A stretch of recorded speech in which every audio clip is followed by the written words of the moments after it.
Hi, I'm Brian Boam, CEO of Network Consulting Services Incorporated. And hi, I'm Bryan Hadzik. I'm CTO of NCSI. In this video series, we are discussing effective web security that starts outside the perimeter of your network. Specifically in this video, we're going to cover distributed denial of service attacks. Yeah, this is a great example of a really big problem that has to be solved outside of our network. I talk to customers and hear absolute horror stories of these volumetric attacks and attacks like this that, by the time they get to their firewall, it just completely saturates their network. Even worse than that, even their upstream provider, like their ISP, cuts them off because it's affecting them and there's too much traffic heading there. So this is a perfect example of where traditional protection, like a bigger firewall or those perimeter style technologies, is just not good enough. We need to take this fight outside of our perimeter, get it closer to the origination source. Correct. And in the previous video, we covered very specifically how the implementation of the cloud WAF was the first step on how to take advantage of this technology. We're going to take a deeper dive into how to leverage that same cloud infrastructure to keep the DDoS attacks at bay. Yeah, let's go take a look at it. Let's do it. Before we get into the technology of the denial of service attacks, let's take a look at why some of these happen. Traditionally, one of the very most common reasons for a denial of service attack is ransom. You'll get some sort of threat where an organization says, if you don't pay our ransom, we're going to shut you down. Now, that seems like it's old school, but I'm telling you, it happens every day, and it's still very effective. One of the next reasons is actual revenge. Now, this seems a little strange, but I'm telling you again, this happens. In fact, the very last denial of service attack that we dealt with was a former employee of a data center that was disgruntled and actually caused some collateral damage because the real target was one of the customers inside the data center, but because the attack happened across the bandwidth inside the data center, there were a number of other organizations that were affected by it. So revenge or disgruntled nature, this is a common issue with denial of service attacks. One of the more exotic ones and the interesting ones is a smoke screen. And what we mean by smoke screen is that this isn't the primary attack. This is a distraction. We've actually seen denial of service attacks where all of the resources from the client were sent out to try to stop the denial of service attack, when in reality the real hack was a data exfiltration coming from inside the network. But since all of the resources were put from that customer into finding out how to stop the denial of service attack, no one was watching the actual databases as the exfiltration happened. So it was a very insidious sort of attack. One of the other things that happens, believe it or not, is fun or reputation. Think about it like graffiti.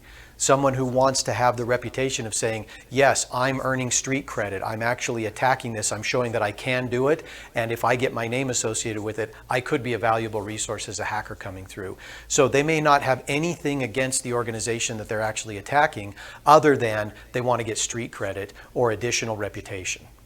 So these are very, very terrible things that we have to deal with. So how do we handle it? As we talked in the intro, we discussed very specifically that this is something that fits very, very well into a cloud infrastructure, such as the Imperva DDoS protection. Let's dive into it a little deeper. I'm going to turn it over to Bryan Hadzik. We're going to talk a little bit more about it and then show you how to take care of it. Okay, so we've talked about the theory behind some of the DDoS and the reasons that it would potentially happen. What does that actually look like in the real world? What kind of impact is that going to have on our network? Well, we've already talked about how we're going to bring all of the traffic up here into the Imperva WAF. If that wasn't in place, what would this look like? We would have traffic coming from many different sources. Remember, the first D is distributed. This would actually be coming from, potentially thousands or tens of thousands of sources across the network. This is just a volumetric attack. So what that means is just a very, very large quantity of packets. What if my connection right here is only 100 megabits? Some of these traffic attacks have been absolutely insane in terms of their size, in terms of terabits worth of volume. So a huge amount of traffic would go and absolutely slam my firewall, and probably even my upstream provider, my ISP above me, is going to get hit by that attack as well, and they're going to get cut off and maybe even farther upstream from that.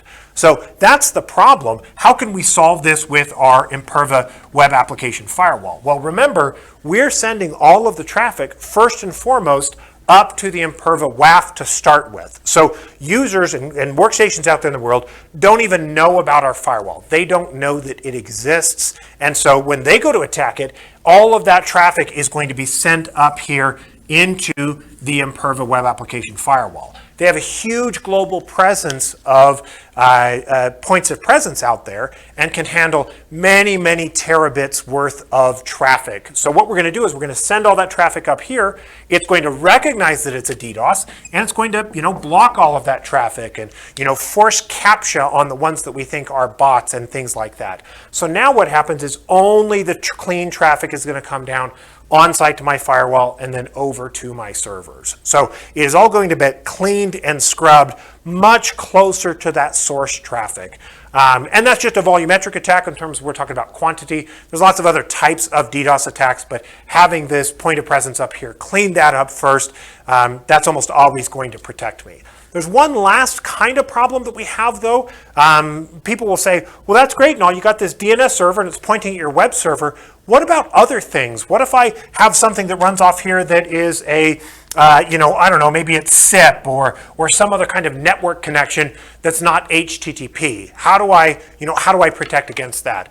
We actually have a really cool offering out here that has to do with our infrastructure protection. So infrastructure is going to actually do it at a layer 4 perspective as opposed to layer 7 like we're doing up here at HTTP. So the infrastructure layer is an additional component in order to protect those non-HTTP services like, maybe SIP or services like that.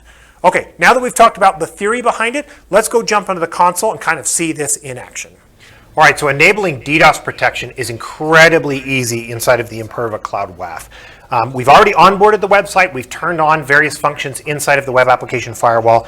You can see we have a section here for WAF, and we have other things like cross-site scripting protection, SQL injection, etc. But right here down at the bottom, we have DDoS protection. You can see we have a couple of different actions here, but automatic is the best usually. It's just going to kick in once we reach a certain threshold. If we open up the advanced settings, we can control how many concurrent connections we consider to be a DDoS. Maybe larger websites need to have a larger number, smaller websites need to have a smaller number. What's really great about this is it is incredibly easy to go and turn on. It's a matter of changing this number, trying to decide whether you want to block these non-essential bots as part of that, and saving the results. Now what's going to happen is if your site is under DDoS, we are simply going to turn on those protections if we reach those certain thresholds, maybe pop up with CAPTCHAs for devices that we do not believe have legitimate connections to the website, and that's it. It really is that easy to turn on the DDoS protection. Thank you for taking time to watch NCSI's video series on effective web security that starts outside the perimeter of your network. This is a 3-part series highlighting Web Application Firewall, Distributed Denial of Service or DDoS, and bot protection. If you have additional questions, please reach out to an NCSI representative at sales@ncsi.us or call 801-295-7555. Have a great day.